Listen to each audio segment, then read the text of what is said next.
Sindoor made it amply clear that war has never been. Hello and welcome. I'm Thomas Porteous and you're watching the World Report on NewsX World.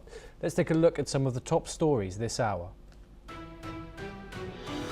The US Justice Department releases its largest batch yet of documents related to Jeffrey Epstein following several drops over the weekend. Many files remain heavily redacted despite a legal deadline to publish all records by Friday. The UN rights chief calls on Yemen's Houthi authorities to release dozens of detained UN staff immediately and unconditionally. He says some workers have been held for years on fabricated charges and subjected to ill treatment. The head of Ukraine's Chernobyl nuclear plant warns a Russian missile or drone strike could cause the reactor shelter to collapse. He says even a nearby impact could trigger structural failure of the sarcophagus surrounding the defunct reactor.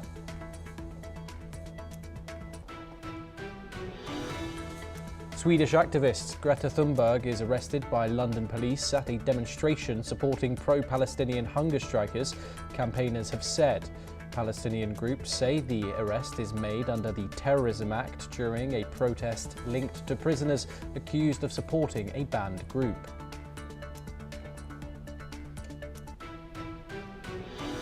Ukrainian President Volodymyr Zelensky says talks with US envoys in Miami produced draft documents on security guarantees and ending the war.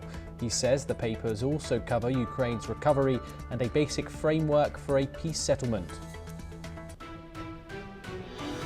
Zelensky also says that Russia launches a massive overnight attack using more than 600 drones and 30 missiles, killing at least 3.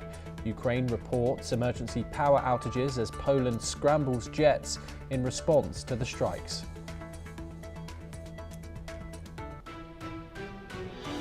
Australia's most populous state moves to pass tougher gun laws, ban terrorist symbols and curb protests after the Bondi mass shooting. The emergency legislation is expected to clear the New South Wales Parliament on Tuesday. The United Nations says Myanmar's military junta is using brutal violence and intimidation to force people to take part in upcoming elections. The UN warns the tactics undermine any credibility of the polls and deepen the country's human rights crisis. We start this hour in the United States, and the Justice Department has said that the latest release of Jeffrey Epstein files contains untrue and sensationalist claims against President Donald Trump. In a statement posted on X, the department said some allegations were submitted to the FBI just before the 2020 election and lack credibility. The Justice Department said if the claims had any merit, they would have already been used against Trump politically. The department did not specify which allegations it considered false. Meanwhile, flight records show Donald Trump travelled on Epstein's private jet many more times than had previously been reported. An assistant US attorney from the Southern District of New York wrote in an email dated on January the 8th of 2020. The latest release includes around 29,000 pages of documents and dozens of video clips, many of them heavily redacted. The material includes legal records and CCTV footage, some said to be from inside prison. Epstein, a financier and convicted sex offender, was found dead in New York in 2019 in what was ruled a suicide. The release follows a new transparency law passed by Congress mandating full disclosure of the Epstein files. Previous releases have sparked backlash over redactions and failed to ease political pressure ahead of the 2026 midterm elections. Joining us now is Raymond Vickery, an international affairs expert and former US Assistant Secretary of Commerce. He joins us live from the United States Capitol. Thank you very much, Raymond. It's always a pleasure to talk to you. A huge batch of these Epstein files have dropped. Donald Trump is mentioned in these. However, we have already got a statement from the administration saying and asking the public to discount all the mentions as they're not credible. What are your thoughts on this? Do you think the public is going to be satisfied with those statements? Well, thanks very much for having me, Thomas. Of course, the public is not going to be satisfied with these statements. Apart from the salacious nature of the allegations, the most serious part of this is broader than that. In order to have a functioning democracy, you have to have a rule of law which is impartial. The justice statue is often shown with a blindfold, equal justice for all. And the problem here is that President Trump and his Department of Justice has been deviating from that role of the rule of law and democracy to become an element of one shielding the president from past transgressions and then using it as retribution. It's well known that President Trump has a history of being a sexual predator. There was a Jean Carroll case in which $5 million was awarded to Ms. Carroll because Trump had defamed her, saying that molestation of her was not true. 26 women came forward and made allegations. You have the Access Hollywood tapes. You have numerous interviews on the shock jock radio shows. So that's all well known. But President Trump approach to the law is not to use it impartially, but use it as a shield, as I said, and then as a sword. He learned early on in his career from an attorney that he had named Roy Cohn to attack. And so this is a part of it. It's not going to satisfy the public at all. And of course, this has been going on for months now. July the 8th, he made that comment in that cabinet meeting asking, are you still talking about Jeffrey Epstein? This, of course, led to a spiral, both on the left and the right, wanting answers in these files. It's been pretty much at the forefront of American news ever since then. Now, of course, next year we have the midterms, of course, later on in the year. How much do you expect this to grasp onto the public mind for, considering the fact that, of course, in the world of Donald Trump, nothing seems to be the top headline for too long? Of course, it depends on what we get from these files, but judging by the first two releases, not much new has been learned. Well, he's a master at cover-up, obfuscation, the slowing down, slow walking the entire process.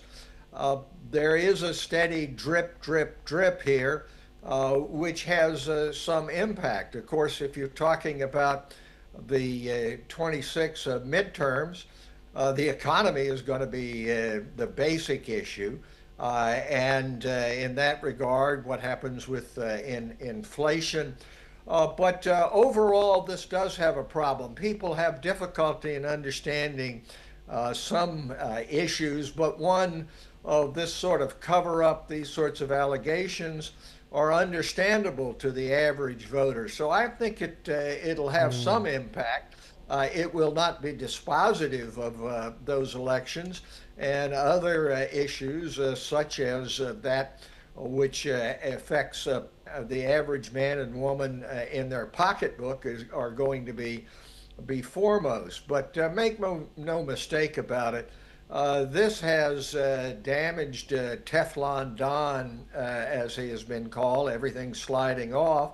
And it will continue to do so, but he's not going to change his stripes, just as a tiger doesn't change it. It's going to be attack, attack, attack, and to slow things as much as possible. Raymond, pleasure to have you with us as always. Do stay as we move on to our next story.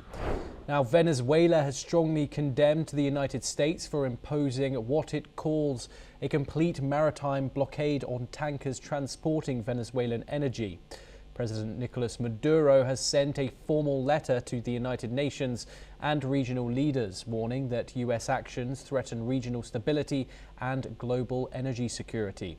Maduro said the blockade could disrupt oil supplies, fuel international market instability, and damage economies across Latin America, the Caribbean, and beyond. He called for unity to confront what he described as US military threats and acts of piracy. Venezuelan Foreign Minister Yvonne Gil read the letter on state television, warning that unilateral US actions violate international law and human rights. The UN Security Council is set to hold an emergency meeting on the Venezuela situation. The crisis escalated after President Donald Trump ordered a full blockade of sanctioned tankers and deployed warships and thousands of troops to the Caribbean.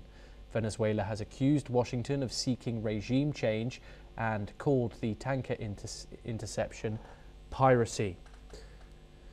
Raymond Vickery joins us once again. Of course, this situation seems to be escalating by the day, Raymond. Venezuela now going to the United Nations and United Nations Security Council emergency meeting to be held. Of course, the United States is a permanent member.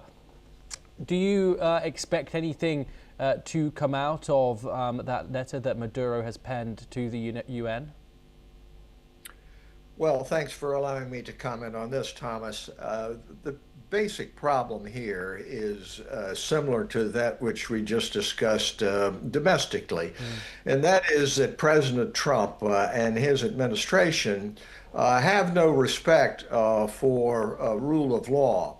You know, to wage peace, to have peace and prosperity, you have to wage it like you wage a war, and that is you have to have a strategy, you have to have partners, and you have to base it on principles. Unfortunately, President Trump has none of these. His view is an old-time 19th century view of empire building, of having rights in the Western Hemisphere. He views it in terms of the 19th century, where you had great powers and they had empires. But unfortunately, that does not lead to peace and stability. What it leads to is what it led to in the 20th century, which is war, World War I, World War II. Maduro is not a character to be praised by any means. On the other hand, it is absolutely necessary that we get away from this unilateral approach of the Trump administration and have some semblance of the rule of law, the principles of the United Nations Charter, which have largely kept the peace since World War II. The Trump attack on Maduro is really a throwback to empire building and has implications far beyond Venezuela. Our Secretary of State, Rubio, of course, is very much interested in bringing down Cuba at the same time, and the oil which was coming from Venezuela was in part going to Cuba. So this is a very disconcerting approach to international affairs, but one which is a part of the Trump approach to domestic and international matters, in that he sees himself as a great man, unrestrained really by law and principles of international justice. So it is encouraging that this will go to the United Nations, but President Trump has made it very plain that he does not view the United Nations really as a legitimate body. That this multilateralism is in derogation of America first, and an approach which is a throwback to might is right rather than an international rule of law. Raymond Vickery, as always, it's an absolute pleasure to talk to you. Thank you very much for joining us. We now move on, and the United Nations has said that Myanmar's junta is using violence and intimidation to force people to vote in upcoming military-controlled elections, while armed opposition groups were using similar tactics to keep people away.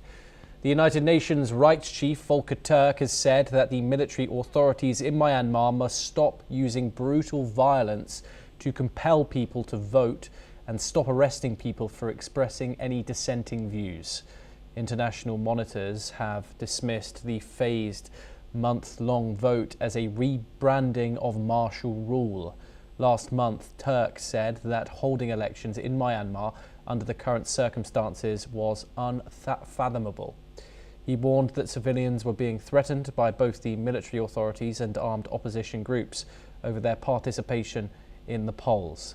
This comes as Myanmar's junta is set to preside over voting starting on Sunday, touting heavily restricted polls as a return to democracy 5 years after it ousted the last elected government, triggering a civil war. Joining us now is Ross Feingold. He's a political analyst and he joins us live from Taipei in Taiwan. Ross, thank you very much for joining us. Ross, could we have expected anything more? What does what it calls a democratic election look like under a military junta government like Myanmar's right now? At the moment, it looks like the most likely outcome is the same people are going to maintain control of the areas that they control, keeping in mind that the junta does not control the entire country at the moment. There are numerous armed organizations, ethnic-based groups, as well as people who support the previous government who control vast amounts of territory of the country. But within the territory that the junta currently controls, at the aftermath of this election, they'll continue to control it. They'll say that their candidates won the election, and some of those winning candidates or people who take up government positions might be military officers who switch from a uniform to civilian clothes. Ultimately, though, the situation really seems unlikely to change. The civil war will continue.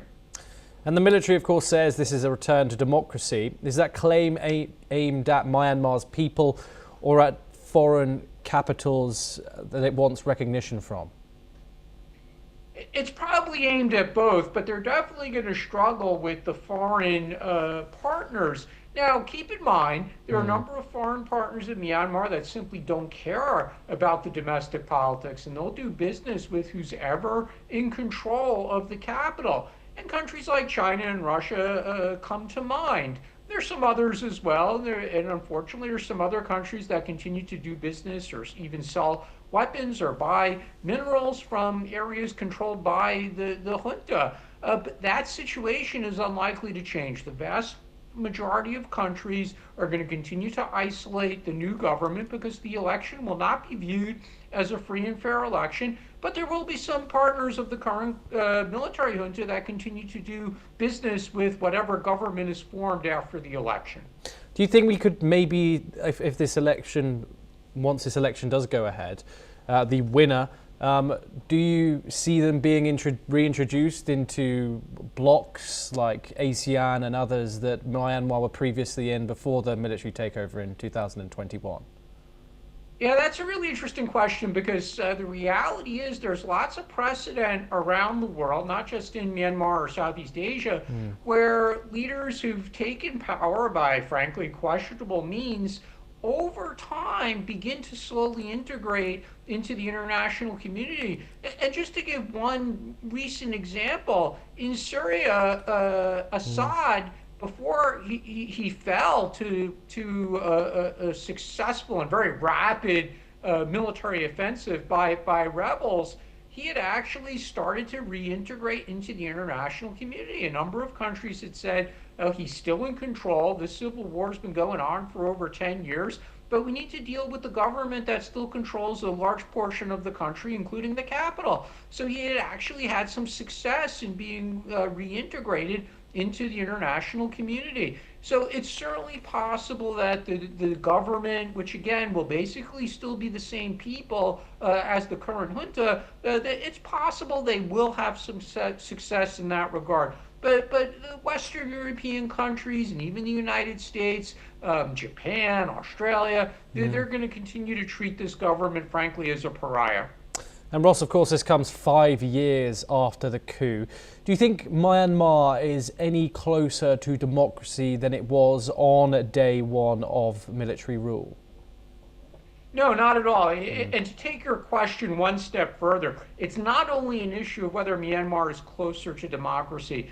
The real question here is whether they are close to national unity, to peace throughout the country. Keeping in mind that there have been armed rebellions in parts of the country ever since Myanmar, or previously Burma, was established as an independent country after World War II. So these armed rebellions have been going on in parts of the country for approximately 80 years. There's also the situation with the Rohingya refugees, many of whom who are legitimately citizens of Myanmar, but the military government refused to treat them as such, and even the democratic government that the military overthrew also mistreated this minority and chased them out of the country into Bangladesh. So there's a lot of instability in the country, and so it's not just a question of whether or not there's democracy. It's also a question of whether or not national unity could be achieved, and these various internal armed rebellions could end, and the country could be united peacefully, whether that's with a strong central government or with significant decentralization of power to the various states. But we're so far away from that at the moment. Ross, do stay with us as we have further updates coming up. But of course, here on NewsX World, we'll continue to cover that developing situation in Myanmar, and of course when those polls open on Sunday. We next move on, and Chinese envoy has urged Thailand and Cambodia to resume ceasefire as soon as possible. For 3 weeks, Thailand and Cambodia have engaged in daily exchanges of rockets and artillery along their 508-mile land border after a truce first brokered by Malaysia as ASEAN chair and US President Donald Trump collapsed. China has since joined the top diplomats of the 11-member Association of Southeast Asian Nations in urging both countries to exercise restraint and take steps to halt fighting. The Chinese Foreign Ministry has said that China supports ASEAN's mediation efforts and is willing to once again create conditions and provide a platform for dialogue and negotiations between the two sides. Special Envoy for ASEAN Affairs, Deng Xijun, recently travelled to the two countries, meeting with their respective prime ministers and other senior government officials as part of China's shuttle diplomacy. Thailand and Cambodia have agreed to hold a meeting on Wednesday of defence officials aimed at resuming the ceasefire, a move welcomed by ASEAN. China, which calls itself a friend and close neighbour to both Cambodia and Thailand, has been seeking to facilitate mediation. Ross joins us once again. Ross, China says it supports ASEAN-led mediation here, but it's also running its own shuttle diplomacy, visiting both Cambodia and Thailand. Is Beijing genuinely supporting ASEAN here, or quietly trying to lead the process itself?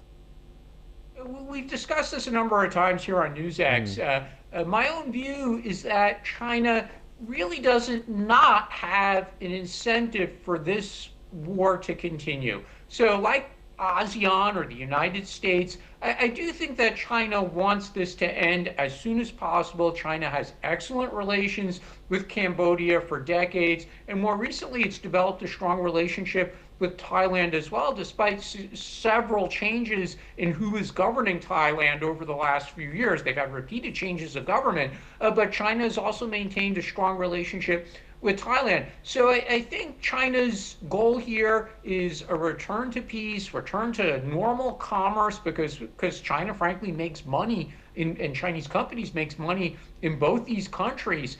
So whether that comes through China's direct approach or also through ASEAN's efforts, I don't think China is particularly in favor of one or the other. I think China's main goal here is to bring about a solution as quickly as possible. And there's also this element that maybe China doesn't want President Trump to claim all the credit for bringing about a solution, but President Trump is frankly he's suffering from the aftermath of his own efforts not having been sustained in the parties returning to war after Trump oversaw the signing of an agreement in October when he visited Kuala Lumpur. So China can play a role. They could say that they were more successful than Trump if they actually do bring about a peaceful solution. But ultimately, I do think that China wants to see a peaceful solution as quickly as possible. Ross Feingold, thank you very much for joining us. As always, pleasure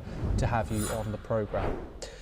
For our next story, we move over to Europe, and the Louvre Museum has taken emergency security measures after a high-profile daylight robbery in the month of October. Metal bars have now been installed on the windows of the Galerie de l'Alipon, where thieves broke in and stole 8 19th century jewels considered French national treasures. Museum officials say the move is part of an urgent step to reduce risks after the heist, which remains under investigation. Additional measures include a permanent police presence, expanded video surveillance and reinforced anti-intrusion systems around the palace. Louvre officials say discussions are continuing to secure other vulnerable windows as scrutiny intensifies over safety at the world's most visited museum. Let's listen in. Une grille devant la porte-fenêtre de la galerie d'Apollon, où a eu lieu le vol le 19 octobre. C'était une des mesures qui avait été annoncée d'urgence pour répondre aux risques. Cette opération a été menée par notre architecte en chef des monuments historiques, François Chatillon, et nous avons choisi un modèle qui s'intègre parfaitement sur le plan historique sur le palais. Well, that's all that we have time for. Keep watching NewsX World for more international.